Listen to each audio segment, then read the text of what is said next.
The rusted analog thermometer hanging from the exposed root of a dead Douglas fir read 22 degrees below zero, and the mercury was still steadily dropping. Sarah huddled beneath 3 layers of damp, heavy sleeping bags, her breath forming a crust of tiny, jagged icicles on the wool blanket drawn over her face. She had spent 5 agonizing months digging this subterranean hole beneath a rotting woodshed, carving out a hidden tomb meant to keep her alive. She had convinced herself that the cold would be her greatest enemy, the silent thief of her core temperature. But then, echoing through the frozen, warped floorboards exactly 3 feet above her head, came the unmistakable, heavy crunch of snow and boots. She wasn't alone. The decision to disappear wasn't made in a moment of panic, but in the cold, calculated silence of a hospital waiting room in downtown Seattle. Sarah Jenkins had spent 4 years married to David Corcoran, a charming, well-connected commercial real estate developer whose public persona masked a terrifying, methodical cruelty. When she finally left him, David didn't scream or threaten her in front of witnesses. Instead, he systematically dismantled her life. He froze her bank accounts using legal loopholes, alienated her from her co-workers at the architectural firm where she drafted blueprints, and made sure her landlord evicted her. When the brake line on her 10-year-old Subaru Outback mysteriously failed on a rain-slicked off-ramp near Tacoma, sending her into a guardrail and leaving her with 3 fractured ribs, Sarah knew the next accident would be her last. She didn't pack a suitcase. She took her emergency cash, $3,400 wrapped in tinfoil, inside a hollowed-out paperback book, and boarded a Greyhound bus heading east. She ended up in the bitter, forested outskirts of Darby, Idaho. It was a rugged logging and hunting community where people minded their own business. A place where the towering pines swallowed the weak autumn sunlight by 3 in the afternoon. Using an alias and paying exclusively in cash, Sarah bought a rusted 1998 Ford F-150 from a teenager who didn't ask questions. She spent weeks scouting the rural backroads, looking for the perfect blind spot. She found it on County Road 9, at the end of a 2-mile overgrown dirt driveway. It was a foreclosed, dilapidated farmhouse belonging to the estate of an Arthur Henderson, deceased. The bank had slapped a padlock on the front door and hammered no trespassing signs into the dead lawn. But the property was forgotten, tied up in a messy, multi-state probate dispute that would take years to resolve. Sarah didn't dare live in the farmhouse. Squatters' invisible structures eventually drew the attention of bored sheriff's deputies or local teenagers looking for a place to drink. Instead, her eyes settled on the woodshed, situated 60 yards behind the main house, half swallowed by overgrown blackberry brambles and shaded by a canopy of ancient evergreens. It had a dirt floor, a leaky corrugated tin roof, and walls made of widely spaced, weather-beaten slats designed to let firewood cure. It was invisible from the road. More importantly, it was the perfect cover. On September 4th, with the crisp chill of autumn already biting at the Idaho air, Sarah began to dig. She purchased a heavy-duty pickaxe, a flat-headed shovel, a bow saw, and 50 heavy-duty black contractor trash bags from a Home Depot 70 miles away in Missoula. The physical labor was excruciating.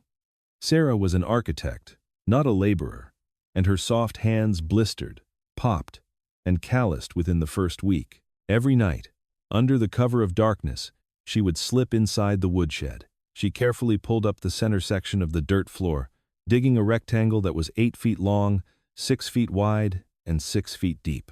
The logistics of hiding the excavated dirt were a nightmare. Every cubic foot of earth weighed over 100 pounds. Sarah had to shovel the damp, rocky Idaho soil into 5-gallon plastic buckets, haul them out into the dense forest, and scatter the dirt evenly across the forest floor so it wouldn't form a suspicious mound.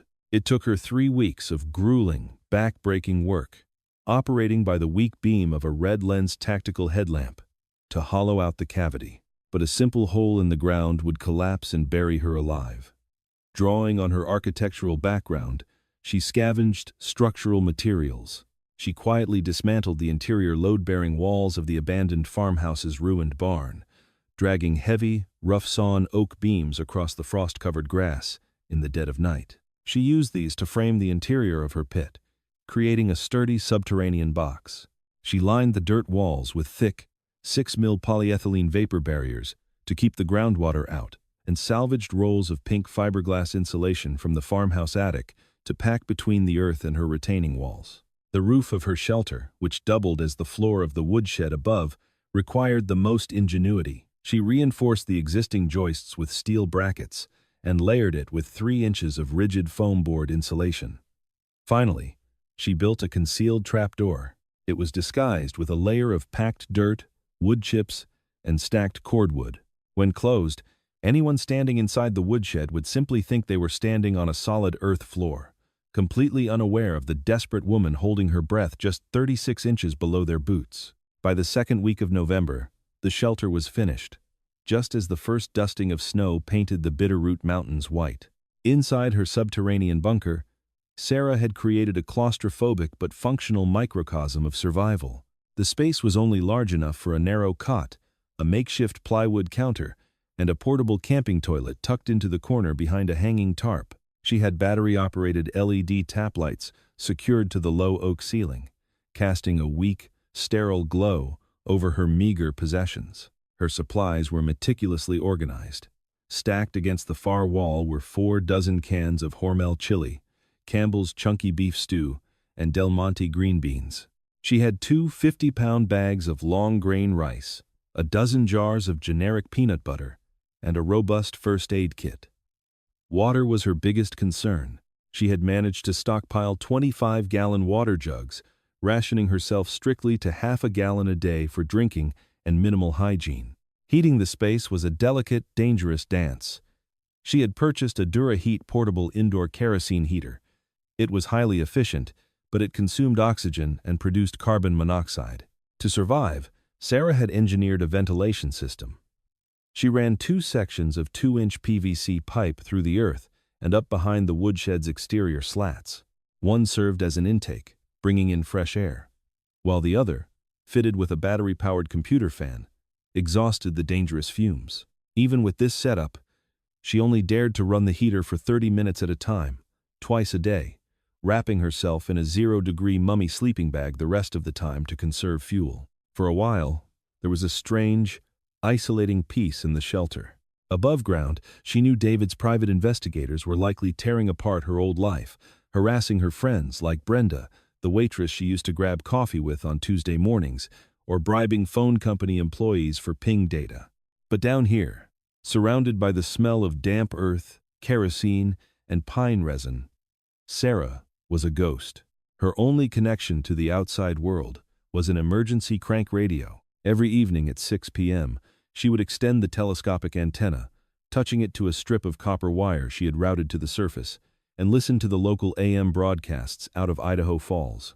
She listened to cattle futures, local high school basketball scores, and the weather. It was during the first week of January that the tone of the weather broadcasts shifted. The cheerful banter of the local meteorologist was replaced by a grave, urgent cadence. A meteorological phenomenon, a highly anomalous breakdown of the polar vortex, was violently shifting southward from the Arctic Circle. The jet stream was buckling, pouring a massive, stalled system of unprecedented Arctic air directly over the Pacific Northwest and the northern Rockies. "Folks, we are looking at a historic cold snap," the radio crackled one evening, the static heavy in the small underground room. "The National Weather Service is issuing extreme cold warnings for the entire valley. We are expecting daytime highs of -15 and nighttime lows plummeting to -35, perhaps even -40 with the wind chill. This is not normal winter weather. This is life-threatening. Exposed skin will freeze in minutes. Power grids are expected to fail. If you are not in a fully insulated, structurally secure, and heated environment, you need to seek community shelters immediately. The freeze will hit Tuesday evening and is expected to stall over the region for at least 7 days." Sarah stared at the small plastic radio, her heart hammering against her ribs. -40 degrees. Her shelter was insulated, yes, but it was essentially a box buried in the frozen ground. The frost line in Idaho could easily penetrate 3 to 4 feet deep. If the earth around her froze solid, her shelter would act less like an insulated bunker and more like a chest freezer. Panic, cold and sharp, gripped her. She did a frantic inventory of her kerosene. 3 5-gallon blue plastic jerry cans remained. If she ran the Duraheat continuously to fight off a -40-degree ambient temperature, she would burn through her fuel in less than 3 days. The storm was supposed to last 7. She had to make a run to town. She needed more kerosene, more wool blankets, and chemical hand warmers. It was a massive risk. She hadn't left the property in 2 months, but freezing to death in the dark was a certainty if she stayed. She climbed the wooden ladder, pushed open the concealed trapdoor, and emerged into the woodshed. The air was already viciously cold, the sky a bruised, angry purple. She hiked the 2 miles out to where she had hidden her Ford F-150 under a camouflaged tarp off an old logging road. When she finally reached the local hardware store in Darby, the town was in a state of controlled chaos. Pickups fought for spots in the plowed parking lot. People were hauling out generators, propane tanks, and rock salt. Sarah kept her head down, a thick wool scarf wrapped high over her nose, a beanie pulled down to her eyebrows. She managed to grab the last 3 metal cans of kerosene, paying in cash at a register manned by a frantic teenager. As she turned to leave, her blood turned to ice water. Standing by the front entrance, shaking snow off his heavy Carhartt jacket, was a man. He wasn't David, but she recognized the sharp, hawkish profile, the distinct, jagged scar cutting through his left eyebrow, and the predatory stillness in the way he observed the room. It was Greg Miller, a former military contractor David frequently employed for discreet security and off-the-books tracking.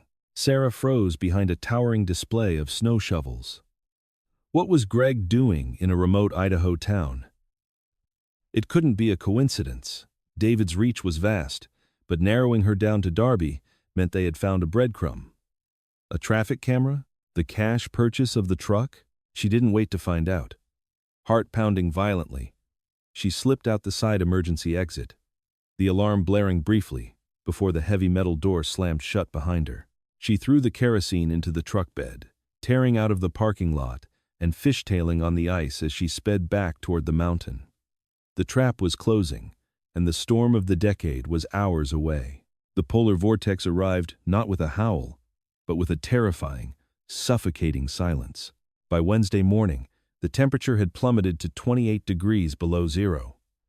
Inside the shelter, the reality of the extreme cold was becoming a physical, unavoidable presence. The thick polyethylene walls of Sarah's bunker, normally slick with minor condensation, were now entirely coated in a thick, glittering layer of white hoarfrost. The ground itself was freezing around her, the cold radiating through the dirt and the wood, pressing into the small room. Sarah sat on her cot, wearing every piece of clothing she owned. Thermal long johns, 2 pairs of thick wool socks, heavy denim jeans, a long-sleeve Henley, a fleece pullover, and her heavy winter parka. Even with her gloves on, her fingers were stiff and aching. She was losing the battle against the temperature. She had tried to ration the kerosene, running the Duraheat for 45 minutes, then shutting it off for 2 hours. But the moment the orange glow of the heating coils faded, the temperature in the bunker would free fall, dropping from a barely tolerable 40 degrees down to the low teens in a matter of minutes. The air inside the shelter was growing heavy and stale. With the cold so extreme, she had to drastically limit the use of her exhaust fan to prevent it from sucking all the warm air out and replacing it with -30-degree air from the surface. Because of this, she was accumulating low levels of carbon monoxide. A dull, throbbing headache had settled behind her eyes, a dangerous warning sign of hypoxia. By Friday, the 4th day of the deep freeze, the situation became desperate. Her water supply was freezing. The 5-gallon jugs stacked against the far wall were now solid blocks of ice. To drink, Sarah had to chip away shards of ice with a screwdriver and melt them in a small metal cup balanced directly on the metal grill of the kerosene heater. The process took hours and yielded only a few mouthfuls of metallic-tasting water. Food was another issue. The cans of chili and stew had frozen solid, the expansion of the ice bulging the tin lids upward. She couldn't eat them without risking cracking her teeth or tearing her stomach, and melting an entire can over the heater wasted precious time and fuel. She survived by chewing on hardened chunks of peanut butter and letting dry, uncooked rice soften in her mouth. The psychological toll was even worse than the physical. The absolute silence of the buried room was maddening. Without the radio, the batteries had died from the extreme cold.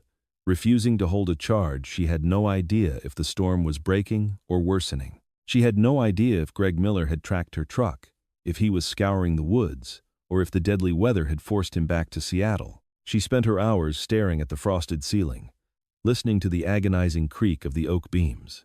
The earth above her was freezing and expanding, putting immense, groaning pressure on her structural reinforcements.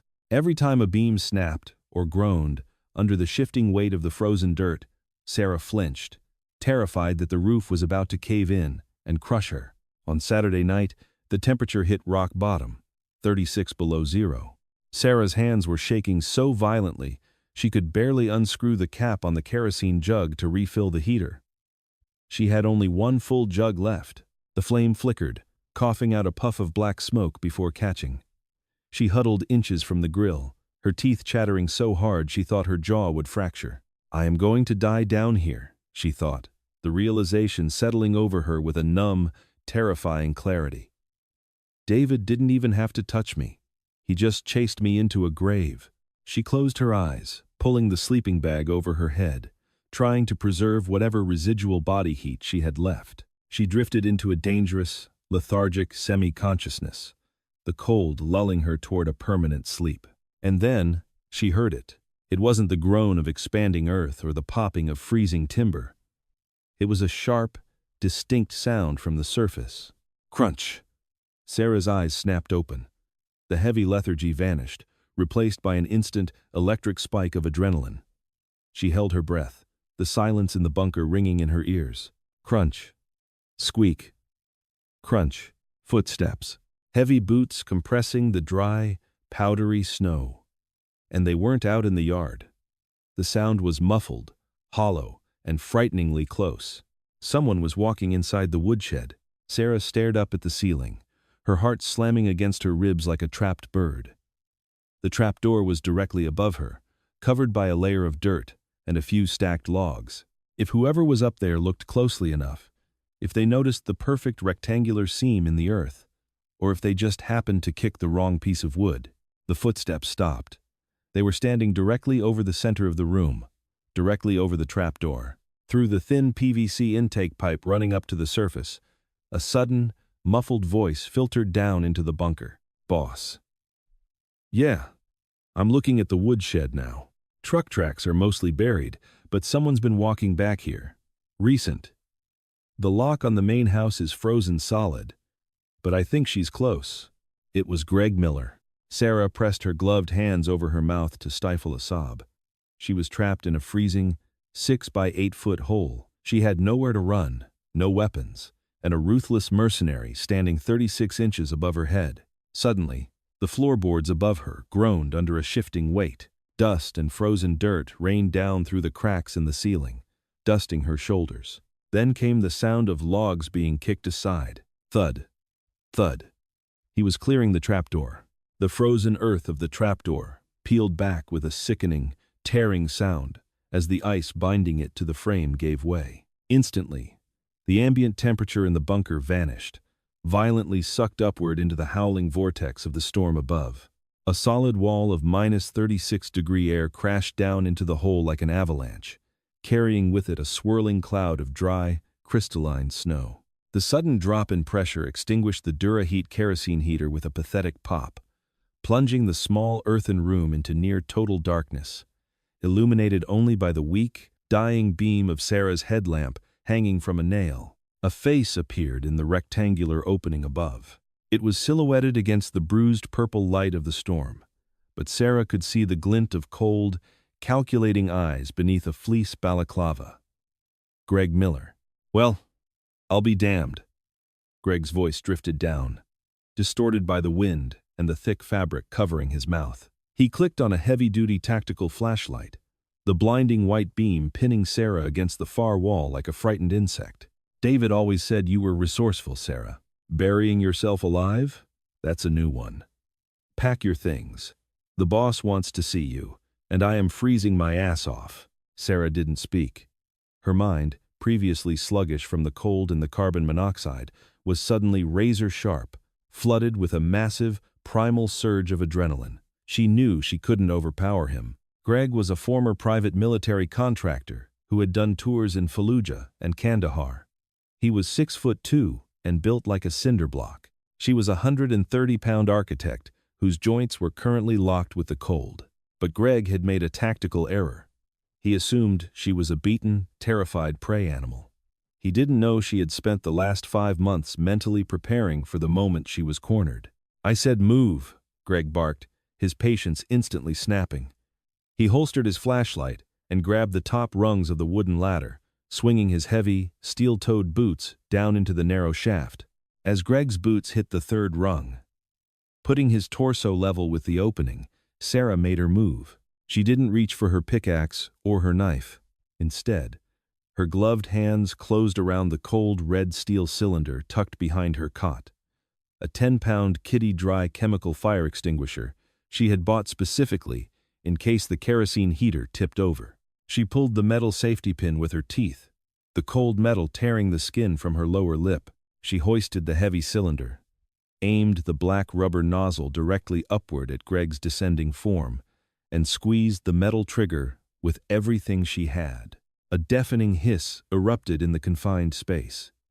A high-pressure, blinding cloud of yellow monoammonium phosphate blasted upward, hitting Greg squarely in the chest and face. Greg roared in surprise and agony as the fine, caustic chemical powder bypassed his balaclava, flooding his eyes, nose, and open mouth. He inhaled deeply in his panic, drawing the suffocating dust straight into his lungs. He violently convulsed, one hand flying up to claw at his burning eyes, his heavy boots slipping on the frosted wooden rungs of the ladder. Sarah didn't hesitate. She dropped the half-empty extinguisher and lunged forward, grabbing the heavy, flat-headed steel shovel she had used to dig this very grave. Gripping the wooden shaft with both hands like a baseball bat, she swung it upward with every ounce of strength her terrified body could muster. The flat of the steel blade connected sickeningly with Greg's right kneecap. The crack of bone echoed over the howling wind. Greg screamed a raw, guttural sound of pure agony, and his grip on the ladder completely failed. His 220-pound frame plummeted into the bunker, crashing through the flimsy plywood counter and landing heavily on the dirt floor in a cloud of yellow chemical dust. Sarah was already moving. Before Greg could untangle himself from the debris and the suffocating powder, she scrambled up the ladder with frantic, monkey-like speed. Her boots found the rungs, her hands hauling her upward into the blinding, freezing maelstrom of the woodshed. She rolled onto the frozen dirt floor above, gasping as the -36-degree air hit her lungs like swallowed glass. She spun around, grabbed the heavy, reinforced oak trapdoor, and slammed it shut over the hole. From below, she heard Greg coughing violently, his heavy fists beginning to pound against the underside of the door. "Jenkins, you're dead. I'm going to kill you." Sarah ignored him. She knew the trapdoor wouldn't hold him forever. It was just wood and dirt, but it was heavy, and he was injured and blinded. She scrambled to the side of the woodshed, her hands desperately gripping the massive, frozen rounds of uncut Douglas fir cordwood she had stacked there as a disguise. Ignoring the splintering pain in her freezing fingers, she rolled a 100-pound log over the trapdoor, then another, and another. She stacked 5 massive, frozen logs directly over the seam, effectively sealing the bunker shut. She stood up, her breath coming in ragged, white plumes. She had trapped the wolf in her own cage, but as the adrenaline began to recede, a new, far more immediate terror set in. She was standing above ground, in the middle of a historic polar vortex, wearing nothing but a parka, jeans, and a pair of boots. The wind howled through the slats of the woodshed, instantly sapping the heat from her core. The bunker was gone. Her shelter was gone. If she didn't find a heat source in the next 15 minutes, she was going to freeze to death right here in the snow. The 60 yards between the woodshed and the abandoned Henderson farmhouse felt like an Arctic expedition. The snow was waist-deep, a dry, powdery drag that fought her every step. The wind chill, officially recorded in the valley at -52 degrees, felt like a physical assault. It stripped the warmth from Sarah's face in seconds. The moisture in her eyes literally began to freeze, forcing her to blink rapidly to clear the tiny ice crystals forming on her lashes. The umbles were already starting. She was stumbling through the drifts, her hands fumbling uselessly at her sides, her mind mumbling frantic, disjointed prayers. She reached the back porch of the farmhouse, her legs feeling like heavy, numb blocks of wood.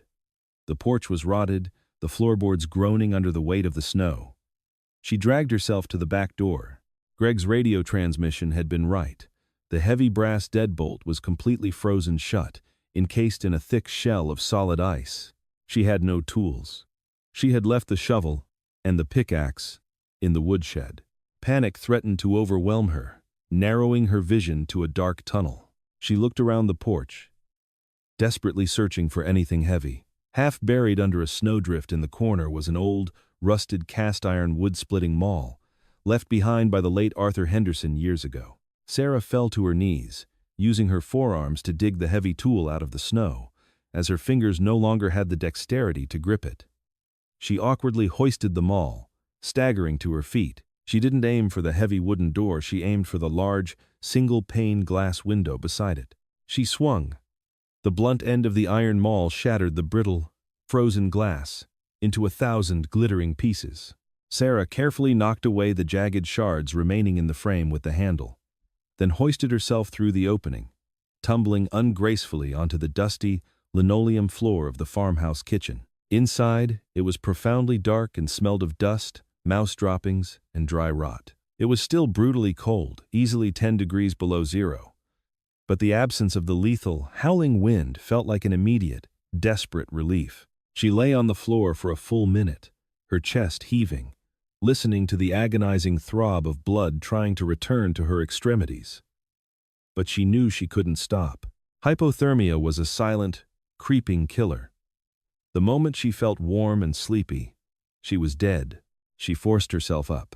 The farmhouse was a time capsule of abandonment. Faded floral wallpaper peeled in long strips. Old newspapers from 2017 were stacked in the corners. She stumbled into the main living room, her eyes desperately scanning the darkness. There, sitting against the far stone wall, was a massive, ornate, cast-iron Vermont castings wood stove. Sarah rushed to it, dropping to her knees. She threw open the iron doors. It was filled with old gray ash. But more importantly, there were 3 dry, split logs of birch sitting in an old copper basket next to it, alongside a stack of yellowed Idaho Statesman newspapers. Her hands were shaking so violently, she could barely operate the zipper of her parka.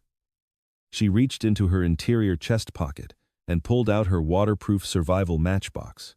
Opening it was agonizing. Her fingers felt like thick, useless sausages. It took her 3 tries, dropping the orange plastic cylinder twice, before she managed to unscrew the cap. She pulled out a stormproof match and the striker pad. She crumpled the old newspapers into the belly of the stove, placing small, dry splinters of wood she snapped off an old dining chair on top. She struck the match. It flared with a brilliant, aggressive green-white flame. She thrust it into the paper. The dry newsprint caught instantly, the orange flames licking upward, illuminating the dusty room with a warm, flickering glow. Sarah fed it the larger chair splinters. Then, finally, the dry birch logs. The fire roared to life, the draft pulling the smoke up the long metal chimney. Sarah sat cross-legged inches from the iron doors, holding her hands out. The heat radiating from the fire was the most magnificent thing she had ever felt. It was a painful, stinging thaw as the capillaries in her skin rapidly expanded. But it meant she was alive. For the next hour, she simply fed the fire, breaking apart an antique oak coffee table and a set of wooden bookshelves to keep the flames high. As her core temperature slowly stabilized, her mind began to race once again. She was warm, but she was trapped. She was sitting in a highly visible house with smoke pouring out of the chimney. Greg Miller was trapped in a hole 60 yards away, and despite his shattered knee and the chemical dust, she knew he wouldn't just sit there and die. He would dig his way out. He had tools down there. He had his radio. As if summoned by her thoughts, Sarah stood up and walked to the front window, wiping away the condensation with the sleeve of her parka. She peered out into the raging whiteout of the dirt driveway. Her heart dropped into her stomach. cutting through the blinding, swirling snow. About a quarter-mile down the long, overgrown driveway were the faint, sweeping beams of headlights, and they were moving slowly, deliberately, toward the farmhouse. Greg wasn't alone. He had called for backup before he entered the woodshed, and David's men had arrived. The sweeping halogen beams of the approaching vehicle cut through the swirling whiteout like lighthouse rays piercing a dense fog. Sarah pressed her back against the peeling floral wallpaper beside the window, her heart hammering a frantic rhythm against her ribs. She had made a catastrophic, unavoidable tactical error. In her desperate bid to stave off hypothermia, she had built a fire. In the dead of a historic polar vortex, a plume of fresh, dark smoke, billowing from the chimney of an abandoned, foreclosed farmhouse, was as good as a flare shot into the night sky. She had traded her invisibility for her life. And now, David's men had found the beacon. The vehicle, a massive, black, heavily modified Chevy Tahoe, equipped with a front snowplow and chained tires, struggled up the final incline of the driveway. Its heavy diesel engine growled over the howling wind, a mechanical beast fighting the elements. It stopped 30 yards from the front porch, the high beams illuminating the snow cascading across the dead lawn. 2 doors opened simultaneously. The wind instantly snatched away whatever words the men shouted to each other. Sarah peered around the edge of the window frame.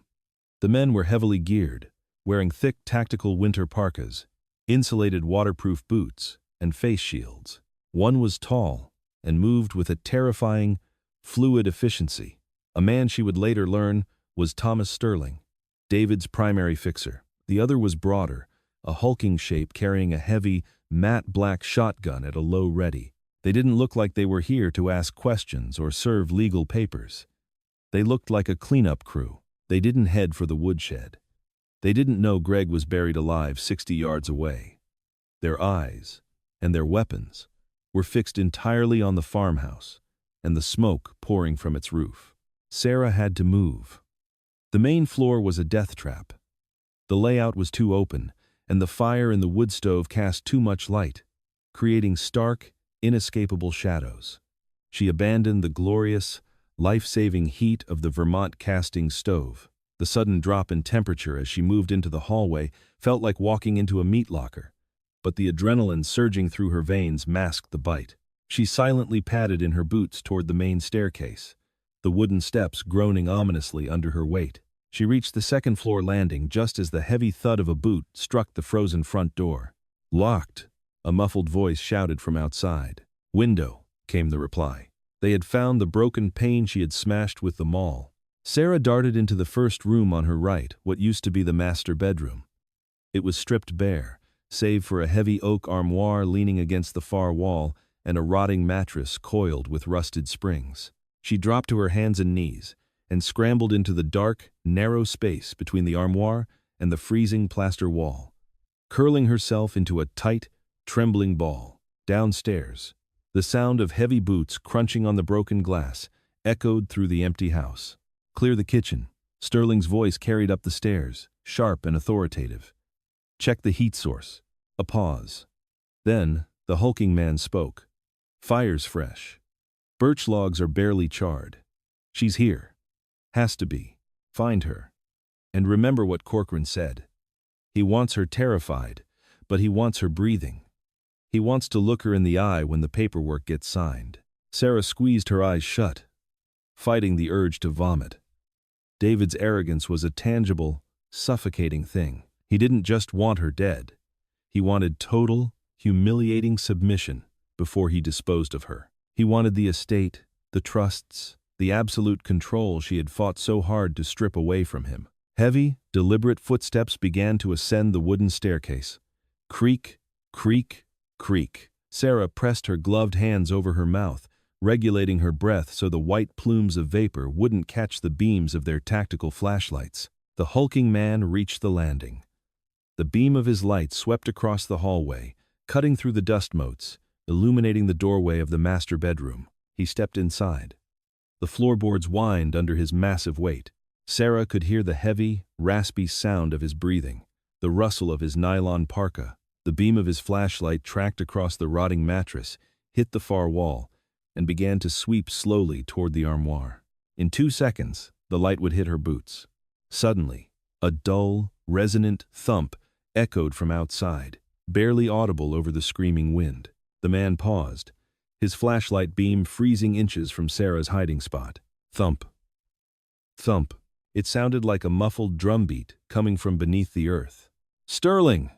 the big man yelled, backing out of the bedroom. "You hear that?" Downstairs, Sterling moved quickly to the back door. "It's coming from out back, near that dilapidated shed." Greg. Sarah's breath hitched. Greg had managed to dislodge one of the frozen logs she had rolled over the trapdoor. He wasn't out, but he was making enough noise to draw them away. "Cover the back," Sterling ordered.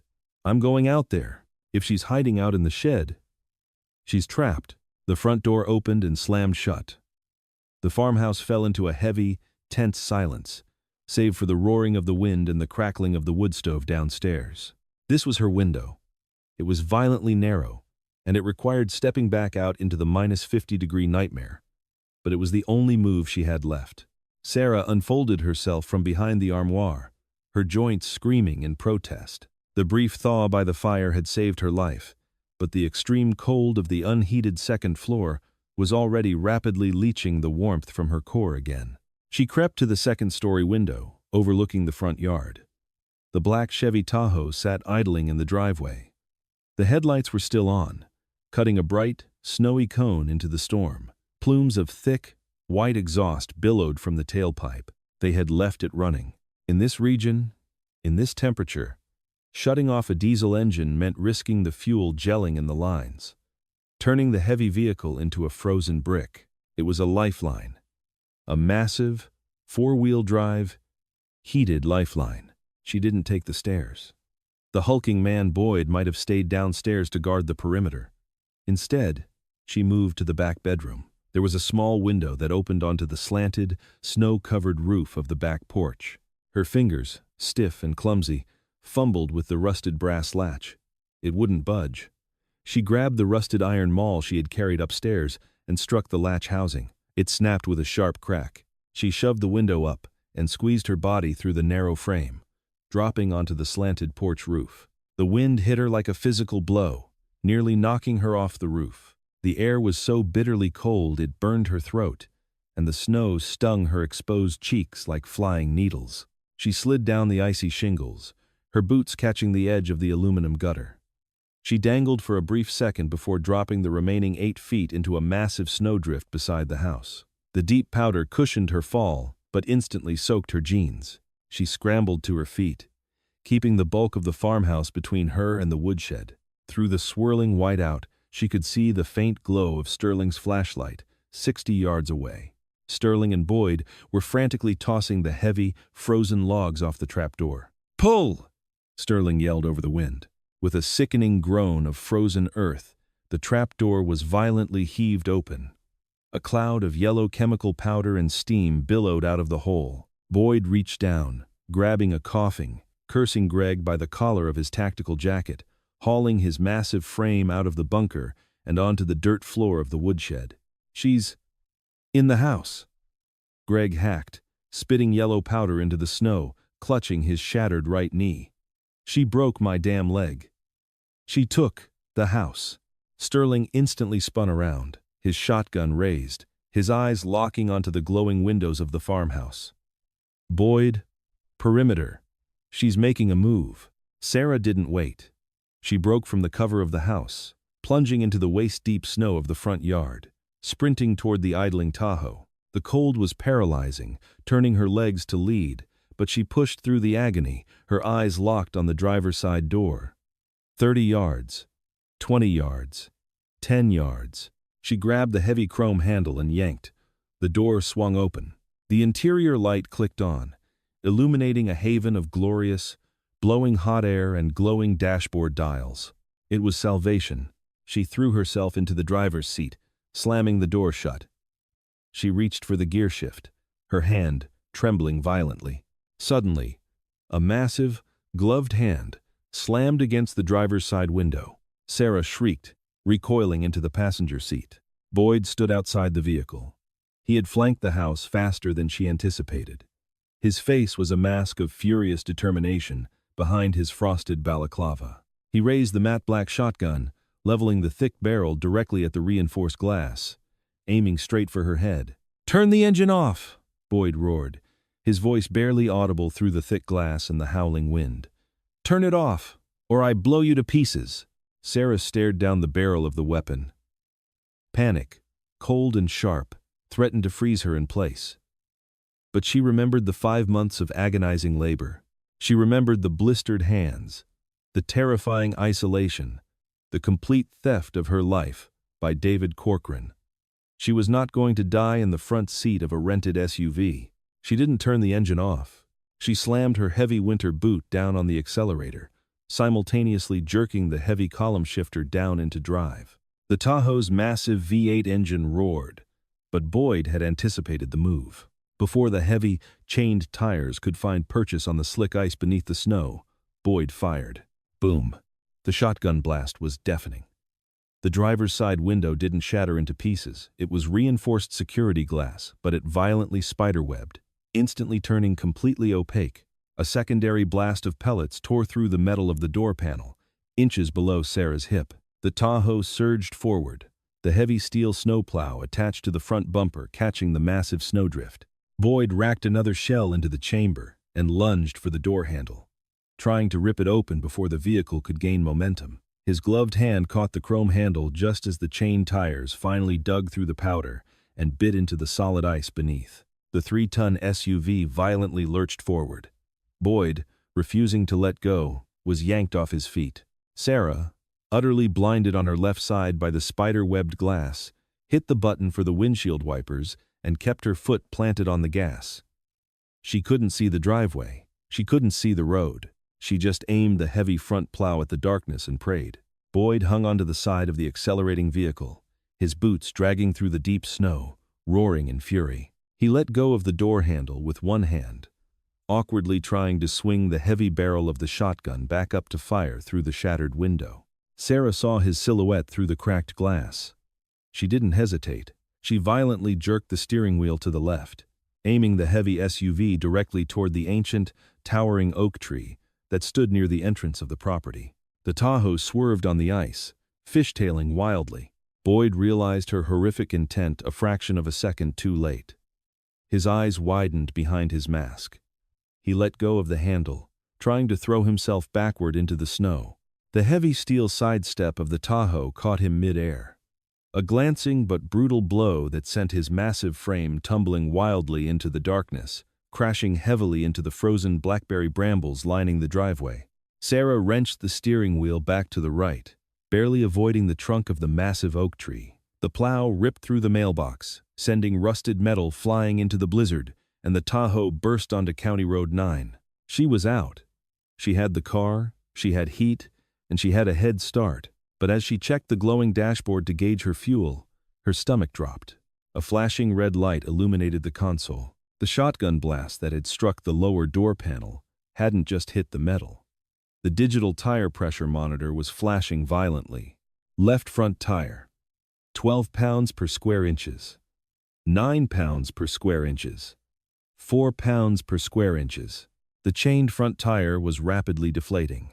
She was miles away from civilization, driving into the teeth of a historic polar vortex in a crippled vehicle, and she knew exactly what Thomas Sterling was doing right now. He was calling David, and David would ensure she never made it to the county line. The massive Chevy Tahoe lumbered down the completely buried expanse of County Road 9 like a wounded animal. The front left tire had disintegrated entirely within the first mile. The heavy, studded snow chains had violently whipped against the wheel well before snapping, tearing away the fiberglass fender.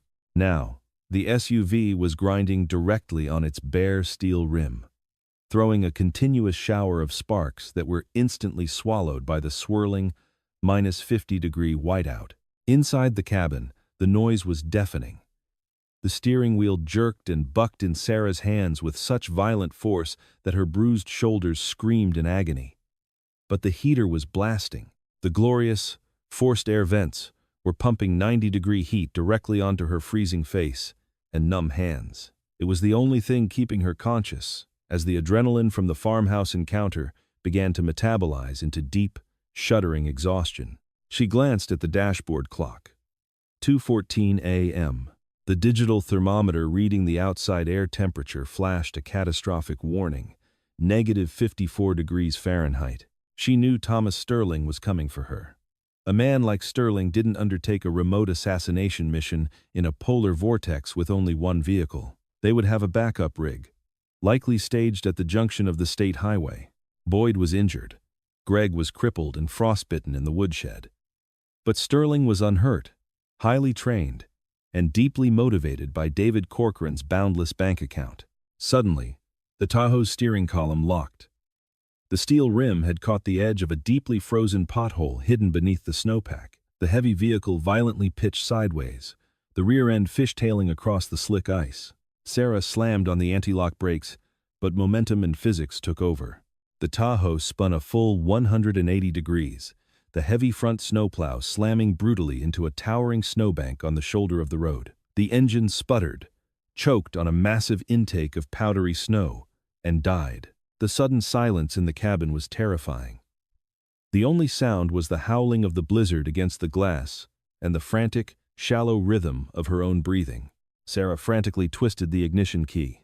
The heavy diesel starter clicked a rapid, pathetic tick-tick-tick, but the engine refused to turn over. The impact had triggered the vehicle's automatic fuel shutoff switch, a safety feature designed to prevent fires in a crash. She was dead in the water. Worse, she was facing backward, looking exactly down the treacherous path she had just carved through the snow. And then she saw them. About a mile down the road, piercing the absolute darkness of the storm, were the distinct, wide-set halogen headlights of a pursuit vehicle. It was moving steadily, effortlessly, following the deep, chaotic ruts the Tahoe's bare rim had left in the ice. Panic, absolute and paralyzing, gripped her throat. She had no bunker to hide in. She had no fire extinguisher to use as a weapon. She was sitting in a rapidly cooling metal box. In 20 minutes, the residual heat would vanish, and the cabin would become a freezer. In 40 minutes, she would be dead. "Think," Sarah whispered aloud, her voice trembling, her breath already beginning to form a white mist in the cooling air. "Think like an architect. Look at the structure." She unbuckled her seatbelt and scrambled over the center console into the massive rear cargo area of the Tahoe. It was essentially a mobile armory and survival pod for David's fixers. There were heavily insulated sleeping bags, a case of MREs, a first aid trauma kit, and a large, reinforced Pelican case secured with heavy nylon straps. She didn't care about the food. She ripped the straps off the Pelican case and popped the heavy latches. Inside was a tactical gold mine, a satellite phone, a pair of night vision goggles, heavy-duty zip ties, and 3 red emergency road flares. Beside the case lay a heavy, steel-barreled flare gun used for backcountry avalanches. She grabbed the flare gun and the road flares, stuffing them into the deep pockets of her parka. But as she reached for the satellite phone, a brilliant, terrifying idea struck her. David Corcoran was a man of absolute control. He micromanaged his business, his assets, and his wife. He wouldn't just send Sterling out here and wait for a telegram. He would demand real-time updates. She picked up the heavy satellite phone, flipped up the thick antenna, and hit the power button. The screen illuminated with a harsh green glow. She scrolled through the recent call log. The top number, dialed less than an hour ago, was saved simply as DC primary. David. Sarah didn't press call. She shoved the phone deep into her interior pocket. It wasn't a weapon. It was her shield. If she survived the next 10 minutes, that phone was the key to destroying her husband's life. The headlights outside grew blindingly bright. The pursuit vehicle, a massive, lifted Dodge Ram 2500, equipped with off-road floodlights, pulled to a stop 50 yards away, its high beams completely flooding the interior of the dead Tahoe. Sterling didn't rush.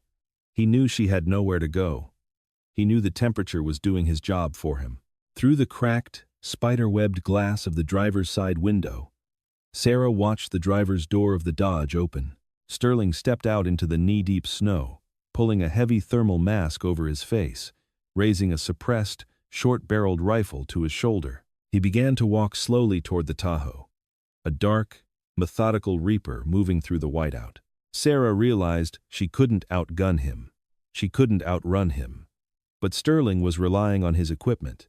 He was relying on his thermal gear and his tactical superiority.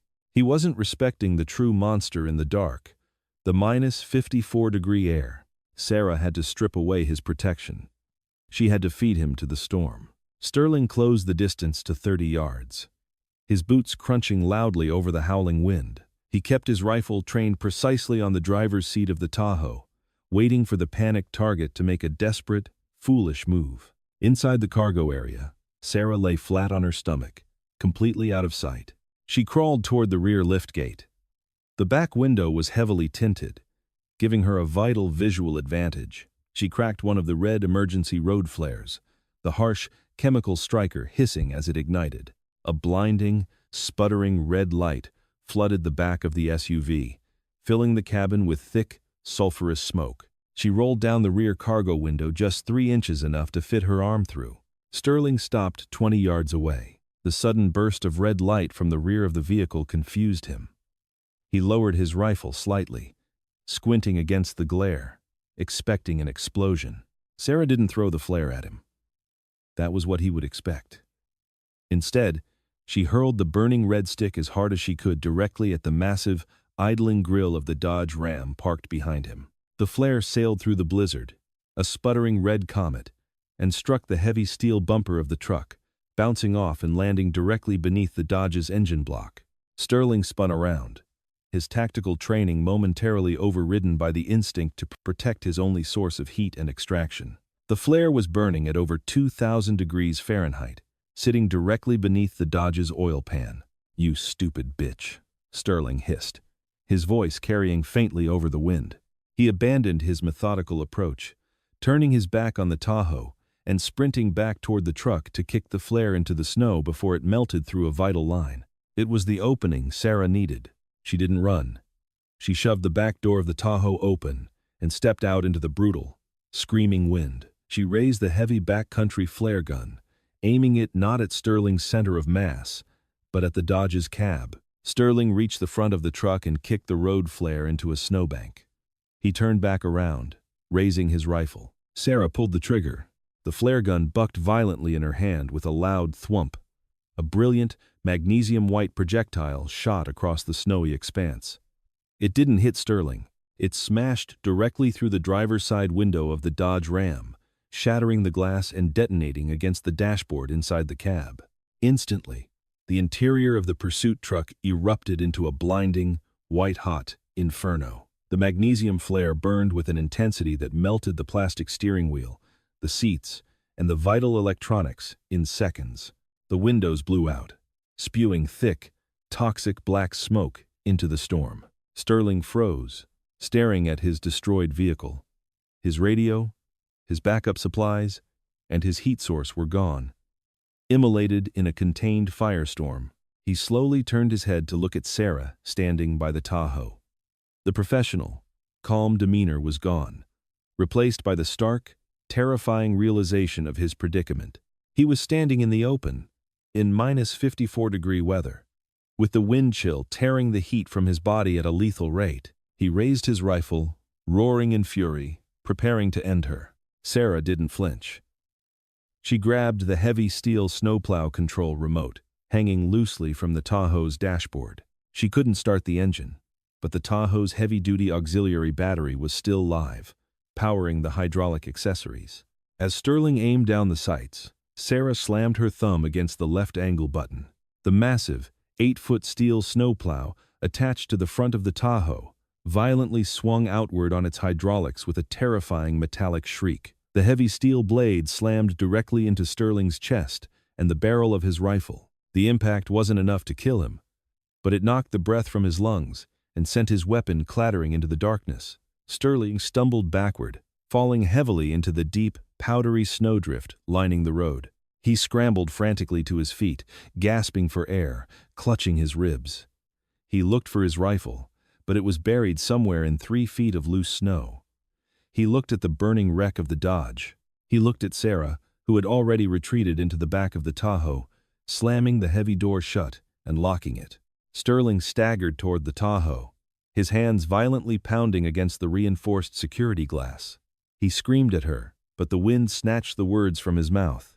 Inside, Sarah sat wrapped in 3 heavy insulated sleeping bags she had pulled from the Pelican case. The cabin was freezing rapidly, but she had layers, she had insulation, and she was out of the die. She watched Sterling through the glass. The sequence was horrifyingly fast. Without his vehicle, without heavy survival gear, the polar vortex claimed him. Within 5 minutes, his frantic pounding slowed to weak, uncoordinated slaps. The moisture from his breath froze solid over his thermal mask, effectively suffocating him. He staggered away from the SUV, stumbling blindly down the center of the road like a drunken ghost, before finally collapsing onto his knees in the middle of the highway. The driving snow began to bury him almost immediately.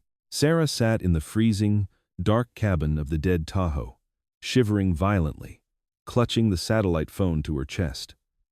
She had survived the coldest night in a century. She had survived the monsters in the dark. The storm finally broke just after dawn on Sunday, leaving behind a profound, terrifying stillness. The temperature rose to a brilliant, sunlit -10 degrees.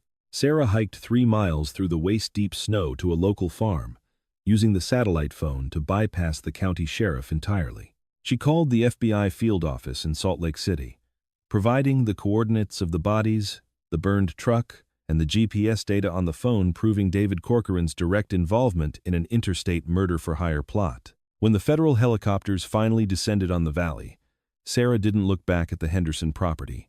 David was arrested in his Seattle penthouse 48 hours later, his empire crumbling under the weight of federal indictments. Sarah never returned to architecture, and she never went back to the city. She bought a small plot of land in northern Montana, building a modest, brilliantly insulated cabin above ground. She no longer needed to hide beneath the earth.